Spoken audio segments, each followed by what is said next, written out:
Hello, hello, hello to all of my wonderful friends out there. Welcome, welcome, welcome to Create the Life You Love with Georgia Woodbine podcast and the Chapters Network. I am your host, Georgia Woodbine, and I am super excited to share conversations with you with successful entrepreneurs, business owners that provide you with content and give you action steps and strategies and techniques on how to really grow in life and business because that's what this podcast is all about. It's about sharing good information. Feel free to share your comments, to ask questions. That's what we're here for. The experts are here to answer all of your questions. Now, let me just tell you again, the purpose of this podcast is to share the knowledge, it's to support and empower you in business and to really help you move forward and live in your highest potential and create the life you love because that's what it's called, create the life you love because it's all about that. Remember to like, to subscribe, and to share this podcast with every single person that you know. And don't forget to go to my website, georgiawoodbine.com. We would like to welcome our guest, Mr. Perry DiNapoli. Perry DiNapoli and family have celebrated 30 years of business in catering and hospitality in the hospitality industry in 2021. They have been able to expand their reach and expertise throughout the country. Along the way, Perry has ventured into Anthony's on Broadway in White Plains, two cafeterias, and with the family, two traditional restaurants, Angelina's and the Old Stone Mill in Tuckahoe, before setting his sights on his most recent ventures, the Briarcliff Manor, the Pleasantville Manor, and the Somers Point. He and his wife, Vincenza DiNapoli, they work in the Briarcliff Manor, and he has a whole lot going on, and I'm just like super excited to get him to share his expertise and his knowledge about the hospitality industry. Welcome, Perry. Thank you, Georgia. And this is an absolute pleasure for me to not only be interviewed and to be spending a Friday night with you and a glass of wine, because why not? But And my club soda. yeah, our friendship goes back about 12 or 13 years now. And we've gotten to know each other well over the years. And so it's my ultimate pleasure to be here. Thank you for asking me, and happy to share anything I can with young entrepreneurs and people who want to, create the life that they love. Thank you. Thank you so much. Thanks for joining us today. Thanks for taking time out of your busy schedule. I know how busy you are. Why don't you start out a little bit with telling us your backstory, Sure. and not only your backstory, but how you ended up where you are and why you do what you do. Okay. Well, we don't have enough time in this 30 minutes to tell that entire story. But I will tell you that from a young age, I wanted to be in the hospitality industry. It was one of the only things that excited me. I came from a family. My dad was a serial entrepreneur. My dad owned so many different businesses, and he was a second generation entrepreneur. So I had a chance to see, his dad and his family had multiple businesses while I was growing up. So the bug bit me very early on, but I didn't like the businesses that they were in. They were in construction and, carting businesses and things like that. And I said, you know what? That's just not for me. So at a very early age, I told my dad I wanted to go work in the restaurants. And that didn't go over very well. But I stuck to my guns. I did it. And at the age of 19, which is many, almost 40 years ago, I acquired my first job and fell in love with hospitality and the entire industry. But it wasn't just that. I wanted to own my own. I wanted to set that bar higher and do things for myself, because I felt that I had a lot to offer and that I would never, ever achieve my goals by working for someone else. So that was my path. And at the age of 26 years old, when back in 1991, my brothers and I got together and we bought our first business, which was Anthony's Deli in Mount Vernon. Mm-hmm. And that's your hometown. And Yes. it was an amazing, amazing deli. It was an amazing time. I was broke. I never worked so hard for so little my whole life, but you know what? Mm-hmm. Fine. and so many things that formulated over that first 5, 6, 7, 8 years as we were trying to find our path. From that, I developed an amazing outgoing catering business, which has now brought me to where I am today. I Mhm. also developed a fantastic gift basket business that opened up doors to me I never thought existed. It was just a really great time, and to do it at that age, so young, and with a young family and all of that, it was a lot of stress. And looking back at it, it might have been tough those days, but it was the greatest time I ever had. From that, I ventured into some on-premise catering operations. My first one was up in White Plains. Uh, Mhm. yeah, that's a picture you put up there. My wife and my daughter, who were by my side all the time. Mhm. We had a fantastic time in White Plains. We built a great company called Anthony's on Broadway. From that, we ventured into a couple of cafeterias. We had, again, a great experience. I ran the largest cafeteria in Westchester County for a couple of years. Enjoyed that a lot. Mhm. Just kept learning and kept trying to find my path because I really didn't know what my path was yet. But I figured if I worked harder than everybody else, I'd figure it out. And that's kind of was our secret to success.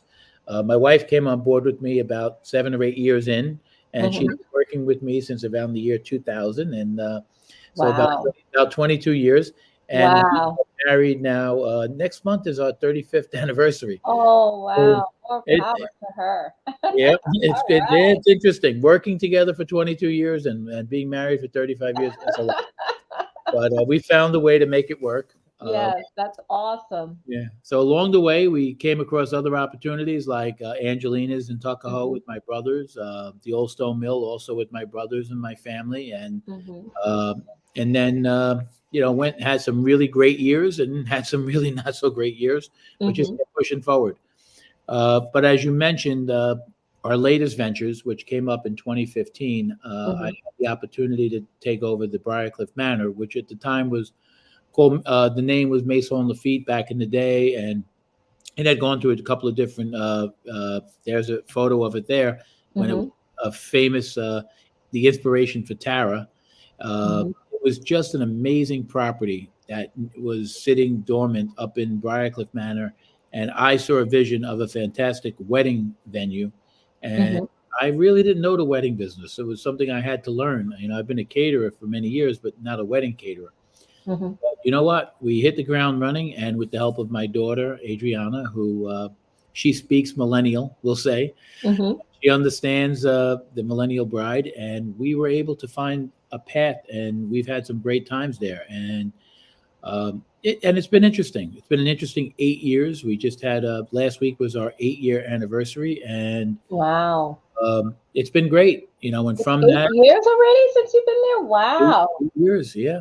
And from that, we uh, 4 years ago purchased. It was called the Pinnacle. Many Mhm. people might know it as, but we've turned the name and we've changed the name to Somers. The Somers Point is the Okay. restaurant, and also Mhm. Somers National Golf. So we Mhm. have golf and the restaurant and the catering up in Somers. Okay. And we also then partnered with John Muscatella, a guy with a lot of experience, maybe even more so than me. We Mhm. partnered with him and took over the Pleasantville Country Club as well. Wow. So the last 8 years have been great and drove us towards this event catering, wedding catering. And we're very happy that we've done it. There's a lovely photo of Wow. what, Look at what how the Briarcliff beautiful it Manor is. looks like now. I will tell you, it didn't look like that 8 years ago when I found it. It was in disrepair. And fortunately, I'm one of those people that my belief is if you're going to do something, you have to be all in. And All we've been all in, and we've done everything. And from day one, more important than me taking a paycheck, if we needed to paint that wall, we painted that wall. If we in. needed to Wow. put new stone in, we put new stone. We didn't even think about it. And one thing I'll say in this industry, in the wedding business specifically, Mhm. um, the more you do for your guests, your clients, the more they appreciate, and the more business you'll do. So I think it matters when people are looking for their specific first, the place that they want to celebrate their wedding Mhm. or their engagement or their anniversary or Right. any life event that you could think of. Mhm. You know, they're looking for something that they want to say. If they don't say wow, how are their guests ever going to say wow? So That's true. Yeah, so we've worked hard to give them that wow factor, and we're very excited about it. We just going through another little nice little renovation right now as we speak. We're reopening again on Friday Hmm. with some nice new floors, new ceilings, new paint colors, new everything, and we're Beautiful. excited about that. Wow. That's the team, huh? That's the Awesome. team. Yep, and Awesome. it's been great. And there, of course, my wife to my that's on the screen left, and my daughter on the screen right. Hmm. They're my strength, and the rest of the team there, all the ladies who help us get the job done. Wonderful. Of course, we know it takes a whole team to get the job done. Recent reports show that in the US, 86% of adults are willing to pay more for better customer service. What does the word hospitality mean to you? No? Good question. So to me, and I don't know if it's the same for everybody, but Hmm. for me, hospitality is a very big word. It means a lot. It means from the time the phone rings, you want them to know when you answer that call, you're not the local gas station. Nothing against gas stations, but uh, you know, hello, Anthony's on Broad, on, I'm sorry, or the Briarcliff Manor, whatever name you're, hello, this is the Briarcliff Manor. How may I help you? Hmm. And that sets the tone for the conversation. And then next, you invite your client to come and meet you at the facility. They should be greeted at the door. They should be greeted, brought in, offered a, a glass of water, sparkling water, regular water, sometimes a glass of champagne, sometimes a glass of wine, whatever it is, just a nice hospitality, kind of like what you would do if someone came to your home. That's how I feel about the Briarcliff Manor in our business. Um, the day of the event, it's a matter of them coming in, the music working and sounding good, the lighting being right, everything. And that's some of the stuff we're doing that little renovation right now. New music, new lighting, because I find Hmm. that very important. So you set the tone. Uh, Hmm. when I do a tour for my prospective clients, uh, one of the things I find very important is I like to walk them down and open the door and wish them well and say, "Hey, it's great to meet you. I look forward to working with you." Hmm. That to me is hospitality. It's everything in between. It's not just the day of the event. The day of Right. the event, of course, it goes without saying. We all know our job. I believe it's the entire process, Hmm. and we work hard at doing that. And it's not always easy, as you would Right. imagine. Dealing with the public is always brings a lot of fun challenges, a little character building challenges. But Hmm. it's up to us to be professional and provide that type of service. Absolutely, absolutely. In business, there's always some challenges and setbacks. And as we know, during the pandemic, I'm sure Mhm. with all the hospitality industry, businesses have had some challenges. Why don't you share like some of the biggest challenges you had to face during the pandemic? And not only that, but how you recovered from that. Sure. For this question, I'm going to take a sip of wine. And I'm going to have some club soda. Mm. So, okay, no one ever went through anything like this. There was nothing written in the books about this. No one knew. All I know is 3 years ago and 3 years and 5 days ago, I was in my place and one of my guests said to me, a guest at a party, said, "Do yourself a favor. Don't look at your phone." And I said, "Why?" They said, "It's going to ruin your day." And I Oh my went, God. "I guess I have to look at my phone." And it was the notice that we were being shut down.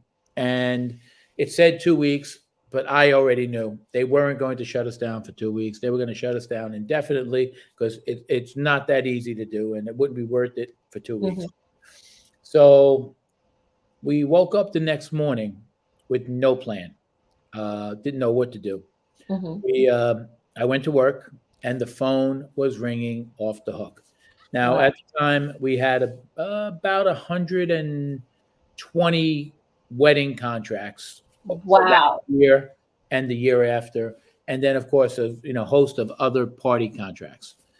And everyone called that week, and everyone wanted to know what we were going to do. We, of course, had no answers. Right. and it was one of the most difficult things you can imagine, trying to deal with all these people going through that. Now, we were in a little bit of a different situation than most others because with us, okay, my daughter was also getting married that June, Wow. and we knew. So we were a COVID wedding family, and Mhm.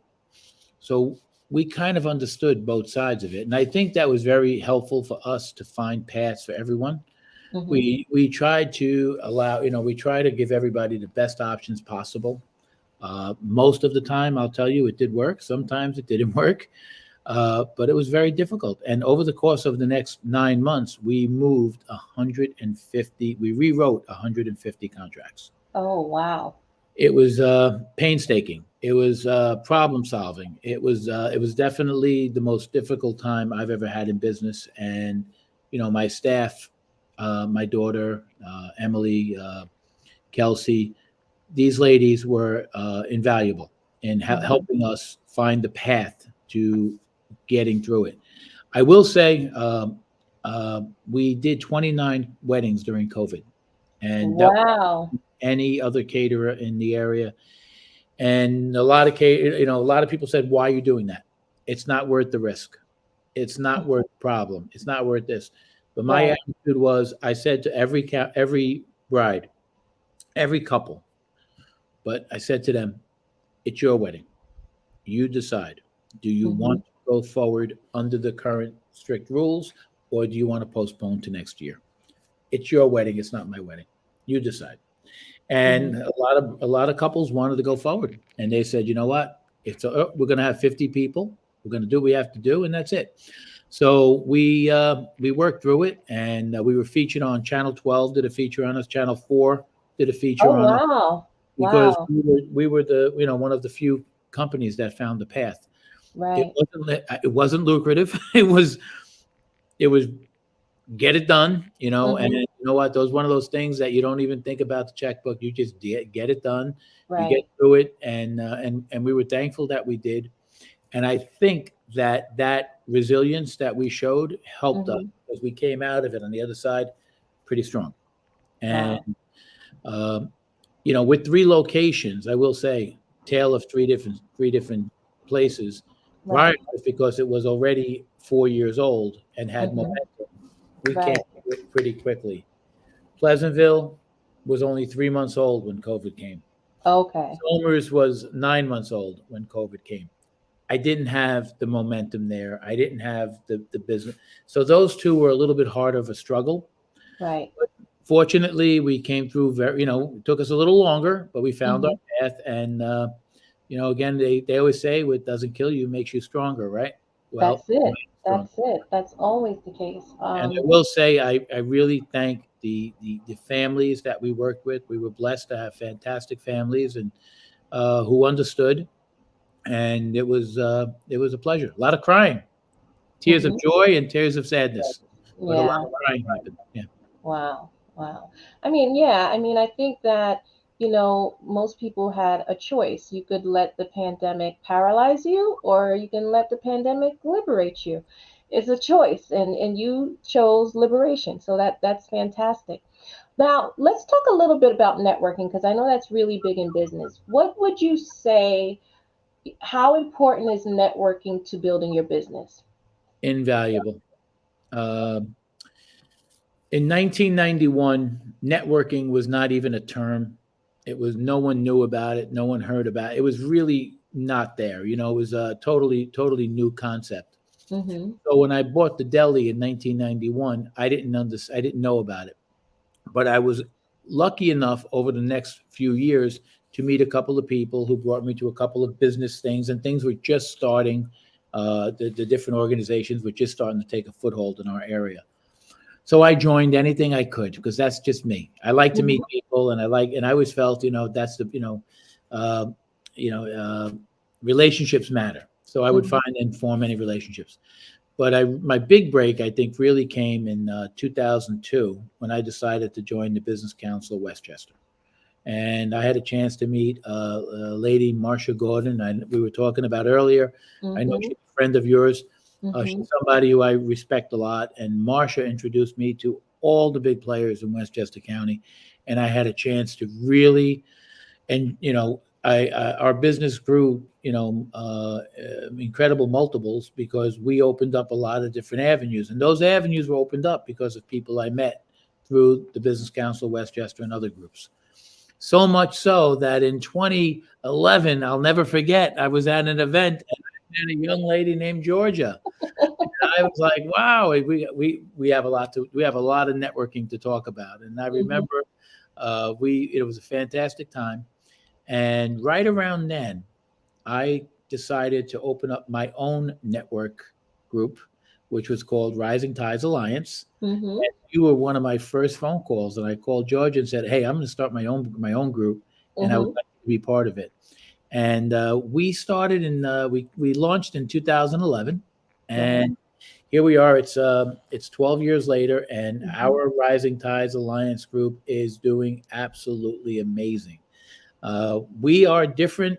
Uh, we have a different idea about networking.